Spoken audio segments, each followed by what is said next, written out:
Today we're going to look at a short story called Loyalties by an author called Adewale Maya Pierce.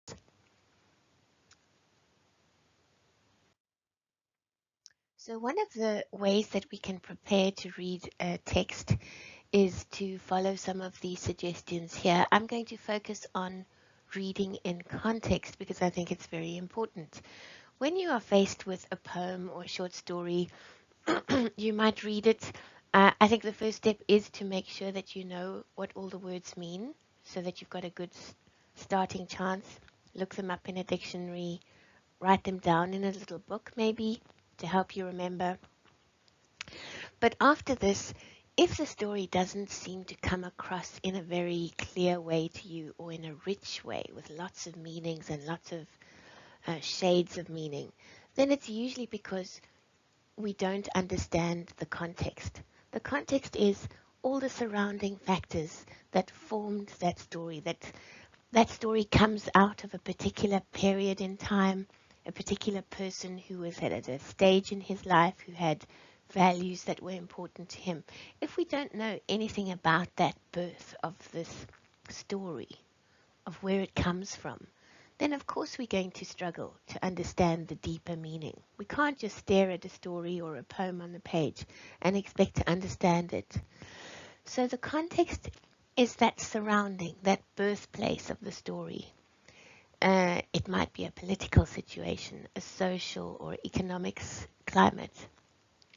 But there's many ways that you can understand a story. It's like a filter.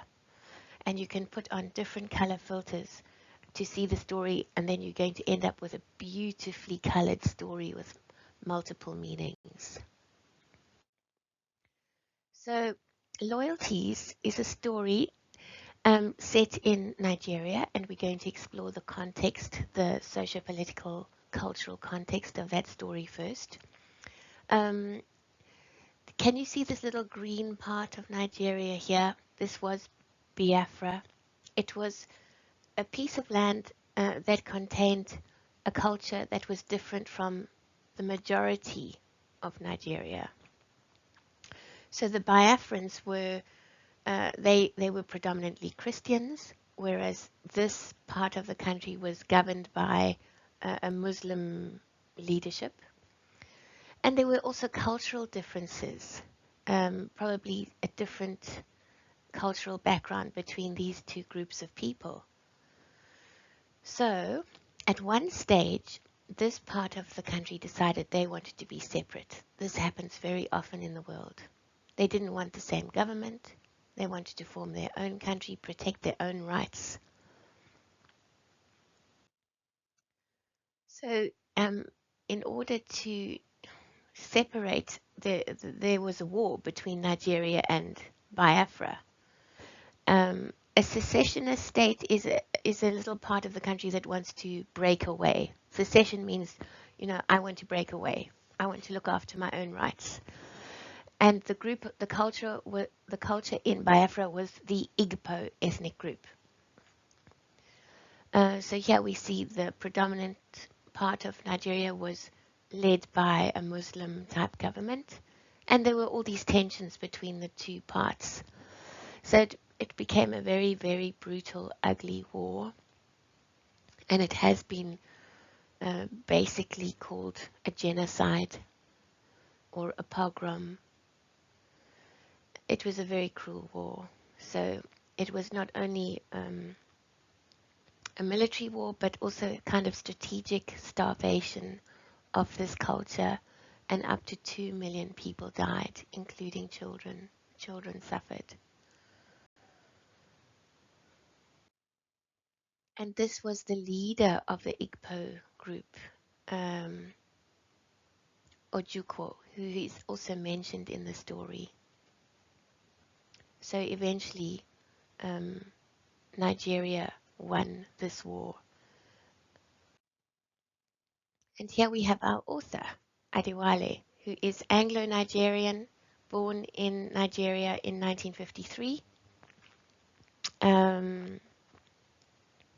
What do they say about him here? That he has a reputation for pulling no punches. What does that mean? It means something very good for an author, that they're completely honest.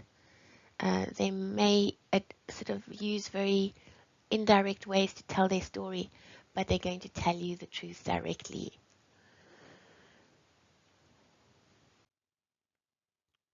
Okay, so let's look at the heading, the title of the story. Loyalty. What does it mean to be loyal to someone? That you're going to be faithful to this person. You're going to be there for them. You're going to have their back. You're going to serve them in good times or bad times. So a husband and wife ideally are loyal to each other. But what does it mean when there are conflicting or divided loyalties? So this means that, well, if we have a husband and wife, and the husband decides that he wants to look at another woman, then suddenly his loyalty to his first wife is a little bit on hold or in conflict. He has conflicting loyalties because he's got two wives. But in our story, we've got a people who have a Muslim government, and then they have a separate group, which is more Christian based, that wants to separate. So now there are two powers vying for power. They both want power. And where does this leave the people? They now have conflicting loyalties depending on who they identify with. And here are some questions that we're going to answer. Who narrates the story? Is it a first person, like from the perspective of me, I? Is it third person, like they did this, they did that? And we're going to look at why the father is so excited. Who is Ojukwu? We saw just now in the previous slide is the leader of the Biafran group that wants to separate from Nigeria. And then we're going to look at the reactions of the people who are affected by this civil war. A civil war is a war that is fought within your country between two different groups, or even maybe three or four or more groups. And here's another little diagram about the kind of loyalties people might have. We've got many different loyalties to our country, to the environment, hopefully, to our religion, to our family is very important.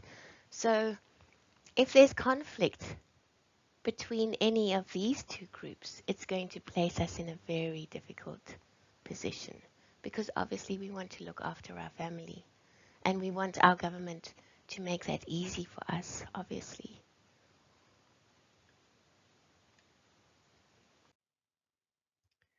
So here we again have that those definitions. And you can think about personal situations where you might have had dividing loyalties. Maybe in a friendship situation. Maybe you were friends with somebody, but then the rest of the class bullied them. Then how did you react? Did you stand up for your friend, or did you join in the bullying? So let's read the story first. I was 12 years old at the time. One afternoon, my father came rushing home earlier than usual. Wife, he shouted to my mother, who was out the back preparing food. Wife, have you not heard the news? He was so excited he went rushing through the house. I followed him. Aren't you ashamed of yourself, a grown man like you rushing about like a small boy? What is it? My mother said. Ojukwu has announced the new state of Biafra. We are no longer Nigerians, you hear. We are now Biafrans, he said and smiled. And what then? My mother asked. Woman, don't you know what you're saying? Don't you realize this is an important day, an historic occasion? My mother stood up and put her hands on her hips. Her face was streaming from the heat of the fire. Whether we are in Nigeria or whether we are in Biafra, we are almost out of firewood, she said. My father raised his hands to the sky. Events of world importance are taking place, and you are telling me about firewood.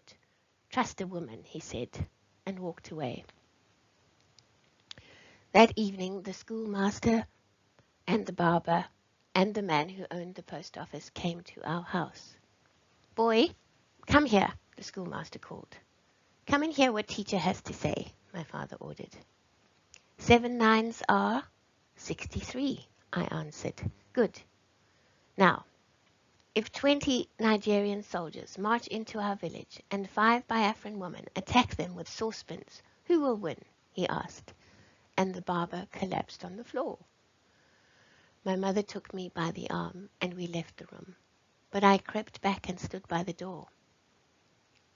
What was I telling you the other day? That Ojukwu is a real man, just the sort of leader we need to get things moving. Those dirty Nigerians will taste pepper if they try to attack us, let me tell you, my father was saying. That's the way to talk, the schoolmaster said. Just let them try. Biafra stands supreme. They were saying on the news that 5 countries have already recognized us, the postmaster said. My mother called me. Where were you? Must you always be sneaking about, listening to what foolish men are saying? Biafra, Nigeria, what difference? Have we suddenly acquired 2 heads? Go and collect the goat and tie him up for the night, she said, and added, after all, he is now a Biafran goat, so we must take better care of it. During the next few weeks, everybody was talking about it, but as my mother kept saying, the only difference it made was the increased cost of food. And then there was a rumor that federal troops were marching towards us. Biafran soldiers appeared overnight. In their new uniforms and polished guns, they looked smart. They drove up and down in their jeeps and raised dust everywhere. All my friends worshipped them. One morning, I woke up and heard gunfire in the distance. A plane flew overhead. Hurry, hurry, we are under attack, my father shouted. Where are we going? My mother asked. Are you blind, woman? Can't you see the others heading for the forest? My father said. But what about our troops? I asked. What troops? They ran away last night. My mother rushed into the bedroom and started dragging clothes onto the bed. We have no time for that, my father said. When we got outside, I saw that it was true. The entire village was heading for the forest, the schoolmaster in the lead. We spent 2 days and nights in the bush. So this is your great Biafra, my mother said. Where is Ojukwu? I didn't see him. Shut up, woman, my father said. On the 3rd day, my father said to me, Go and see if the soldiers are still there. You want the boy to get killed, my mother said, reaching for me. Leave him, they won't harm a child, my father said. And to me, I didn't ask you to show yourself, you hear? I crept to the edge of the forest. The village was completely deserted, except for a few hens. And then I saw our goat. He was eating the food in front of the post office. I knew the owner would be angry. I forgot my father's warning and started running.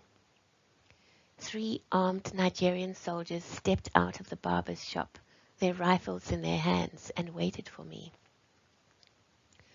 Where are your people? One of them asked. I pointed in the direction. Are they afraid of us? I nodded. Go and tell them we mean no harm.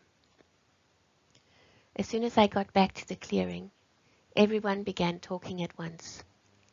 I told them what had happened. An argument began. Some wanted to stay and others wanted to go. But we were all hungry, and there was no food left.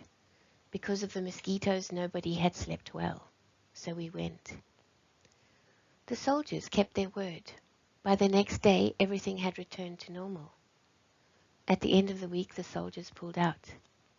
One evening, the barber, the schoolmaster, and the man who owned the post office came to our house. My father sent me out to buy bottles of beer. When I returned, my father was saying, Those dirty Biafrans, what did I tell you? As usual, it was all talk. When it comes to talk, there is nothing they cannot do. The schoolmaster called me. Boy, if The Biafran soldiers cover 20 miles a day. How long will it take them to reach the Cameroons? The barber held his sides and groaned. Don't mind them, my father said. My mother called me from the back. Go and collect our Nigerian goat, she said.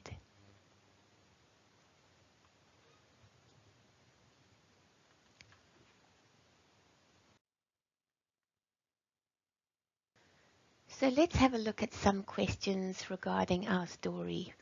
First of all, we talked a little bit about the title, Loyalties, when we're faithful to a person.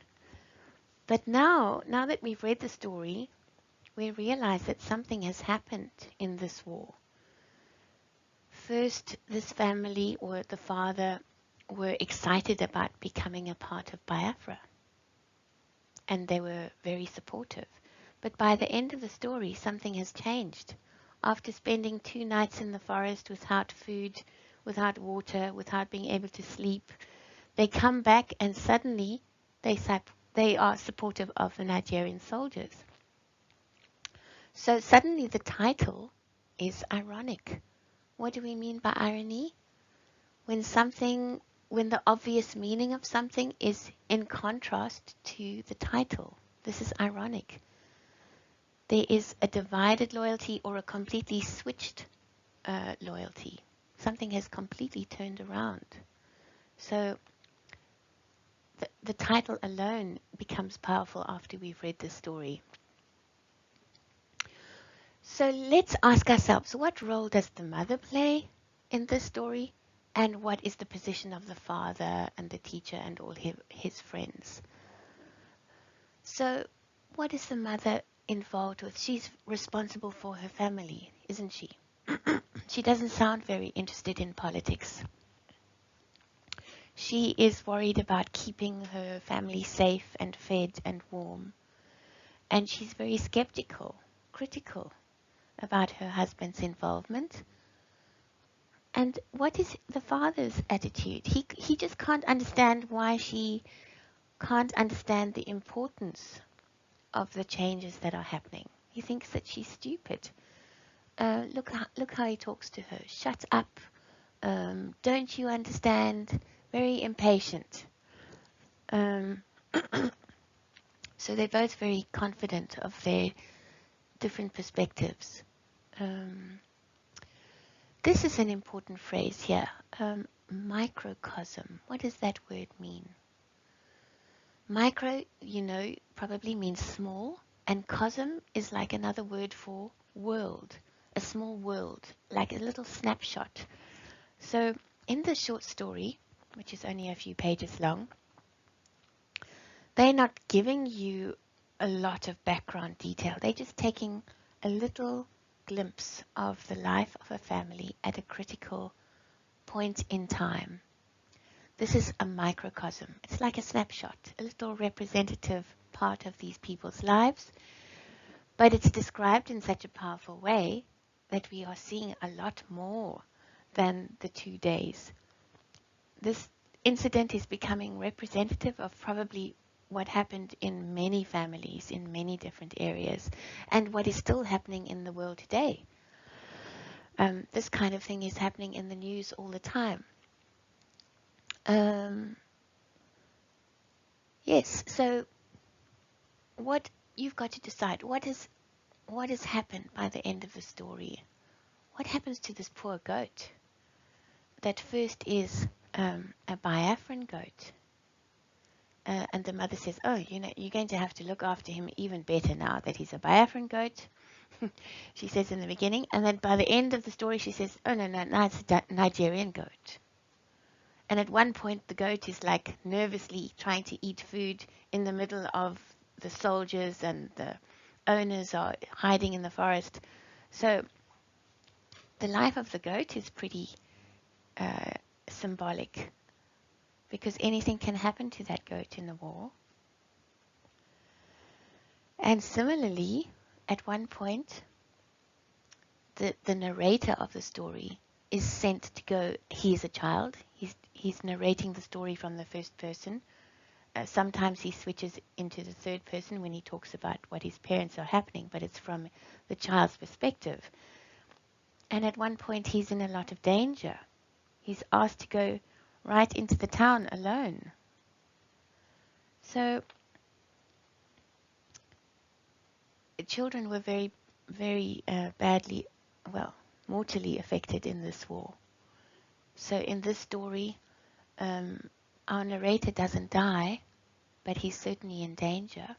And again, this is a universal theme. In all wars, children are the ones that suffer. And look at this phrase here. Their loyalty changes as the wind blows. So the men who were first supportive of the Biafrans now suddenly support the Nigerians. So their loyalty changes, their faith and their trust changes as the wind blows. Obviously, they have families to support. It's very common for individuals to support the most powerful person, the most powerful leader, because at the root of it, we want to survive, don't we? So we tend to support people that have the power to help us, especially when we have families to look after.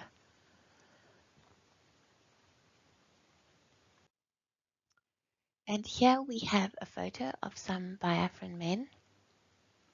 And here is a traditional saying, which I thought might be quite interesting as a way of introducing this culture to you. I don't know how to pronounce it. Onye fi eze erwa ya aka. A person who pays respect to the great paves way for his greatness, or he who worships the king becomes a king.